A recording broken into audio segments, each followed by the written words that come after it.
네, 청구인 대리인 장승우 변호사입니다.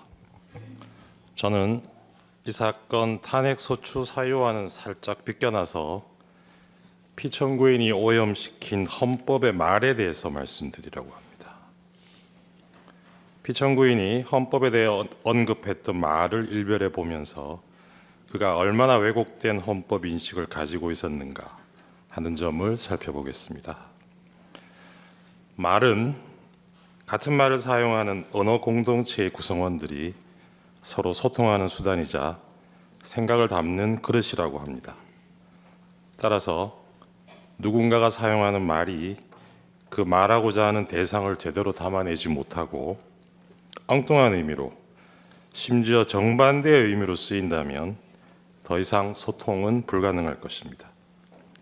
만일 그 누군가가 권력자라면 개인과 개인 사이의 소통 단절에 그치는 것이 아니라 언어 공동체 전체가 큰 혼란을 겪게 될 것입니다. 피청구인은 자신이 당선된 지난 대선 시기에 자주 헌법을 이야기했습니다. 이번 대선은 반헌법적 세력과 헌법 수호 세력의 대결이라고 하면서 이 나라의 헌법을 지켜야겠다는 마음에서 대선에 나왔다라고 했습니다. 자신의 검찰총장 이력을 내세우면서 상식과 공정을 역설하기도 했습니다. 피청구인이 강조한 헌법 수호나 상식, 공정과 같은 말들은 유권자들에게 적지 않은 울림을 주었습니다. 그 결과였는지 피청구인은 대통령에 당선되었습니다. 대통령 취임식에서 피청구인은 나는 헌법을 준수하고로 시작하는 대통령 선서를 하였습니다. 이어진 취임사에서 피청구인은 민주주의 위기의 원인으로 반지성주의를 지목하면서 그 극복 수단으로 합리주의와 지성주의를 말하기도 했습니다. 그러나 피청구인이 얘기한 공정과 상식, 합리주의와 지성주의, 헌법 수호라는 말의 의미가 국민 일반의 보편적인 인식과는 다르다는 것을 확인하는 데에는 그리 오랜 시간이 걸리지 않았습니다. 피청구인이 대통령으로 취임한 지 넉 달쯤 되었을 무렵입니다. 미국 순방 중에 피청구인이 사용한 비속어가 논란이 된 적이 있습니다. 이후 대통령실은 그 논란을 집중 제기했던 특정 언론사 기자의 전용기 탑승을 배제하는 조치를 하였습니다. 이에 대해서 피청구인은 대통령의 헌법 수호 책임의 일환이라면서 부득이한 조치라고 했습니다. 헌법이 보장하는 언론의 자유를 탄압하면서 헌법 수호를 내세운 것입니다. 이후로도 피청구인의 반헌법적인 언사는 지속적으로 반복되었습니다.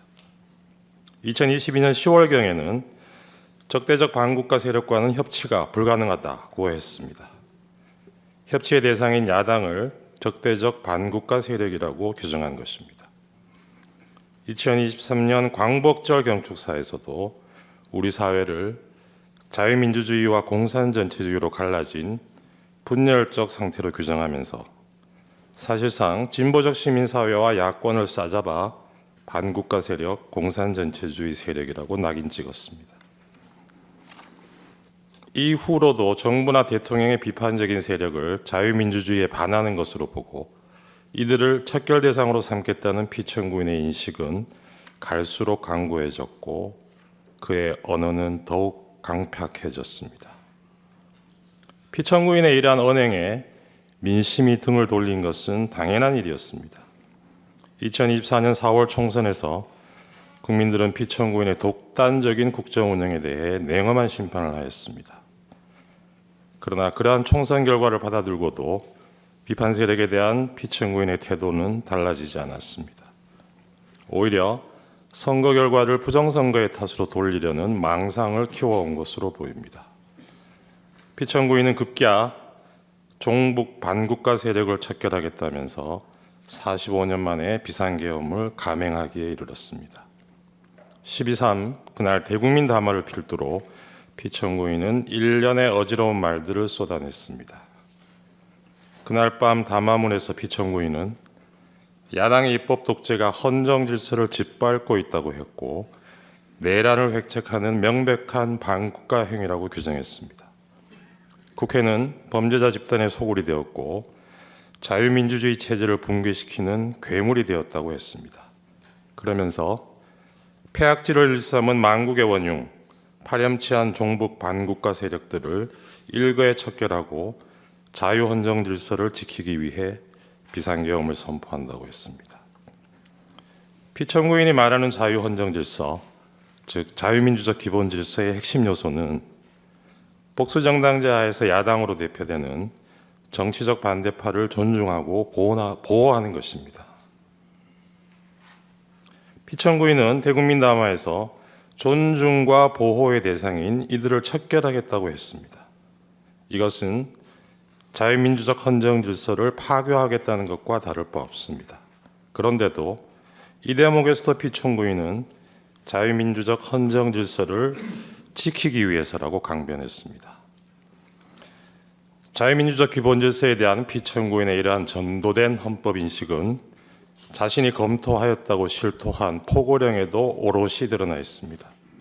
포고령에는 피청구인을 비판해온 모든 세력들이 망라되어 있고 이들을 영장 없이 체포할 수 있다고 되어 있습니다. 한마디로 비상계엄을 통해 자신에 대한 모든 정치적 반대파들의 입을 틀어막고 손발을 묶으려 한 것입니다. 그러면서 피청구인이 내세운 것은 역시나 자유민주주의의 수호를 위해서라는 것이었습니다. 존경하는 재판관님, 12.3 비상계엄은 1987년 민주화 이후 차근차근 내디뎌 온 민주공화정의 도정을 물어 돌리려는 것이었습니다. 무모하지만 위험천만한 도발이었습니다. 그러나 피청구인이 이 역주행을 기도하면서 간과한 것이 있었습니다. 그것은 바로 우리 국민들이 온몸으로 저항의 민주주의를 지켜내는 과정에서 체득하고 어느새 DNA에까지 각인된 우리가 주권자라는 시민의식이었습니다. 피청구인이 내팽개친 헌법 수호자로서의 책임을 국민들이 자임하고 나섰던 것입니다. 비상계엄 선포 직후 권력자의 헌정 파괴 시도를 저지하기 위해 많은 시민들이 국회로 달려왔습니다.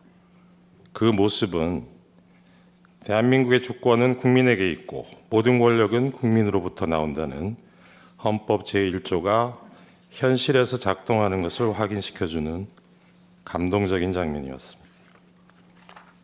이날 우리는 살아 숨쉬는 헌법의 실체를 온몸으로 느끼는 실로 역사적인 체험을 한 것입니다. 이러한 경험은 앞으로 설령 독재를 꿈꾸는 또 다른 몽상가의 또 다른 헌법 파괴 시도가 있더라도 그로부터 민주공화국을 지켜내는 원동력이 될 것이라 믿습니다. 탄핵 결정이 나온 후에 우리 사회가 분열과 혼란을 겪을 것이라고 걱정하는 사람들이 적지 않습니다. 그러나 주권자가 헌법을 지켜낸 우리의 경험은 그러한 혼란을 극복하는 과정에서도 많은 지혜를 줄 것입니다. 따라서 그 혼란의 시간은 길지 않을 것입니다. 존경하는 재판관님, 피청구인은 자유민주주의를 무너뜨리는 언동을 하면서 자유민주주의의 수호를 말했습니다. 헌법을 파괴하는 순간에도 헌법 수호를 말했습니다. 이것은 아름다운 헌법의 말, 헌법의 풍경을 오염시킨 것입니다. 제가 좋아하는 노래 가사에 이런 구절이 있습니다. 세상 풍경 중에서 제일 아름다운 풍경, 모든 것들이 제자리로 돌아가는 풍경.